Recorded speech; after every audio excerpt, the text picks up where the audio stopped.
নমস্কার বন্ধুরা, তোমরা সবাই কেমন আছো? আশা করছি ভালো আছো।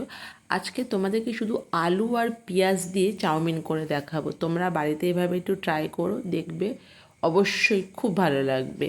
আমি চাউমিনটা সিদ্ধ করে একটু ঠান্ডা জল দিয়ে একটা সাইড করে রেখে দিয়েছি ঝুড়িতে দিয়ে। তারপরে এবার তেল দিলাম, তেলে একটু বেশি করে আলু, মানে একটু পেঁয়াজের পরিমাণ একটু বেশি দিতে হবে। আলু আর পেঁয়াজ প্রায় সমান মতো দিয়ে ভালো করে একটু নুন দিয়ে একটু হলুদ দিয়ে ভেজে নিলাম।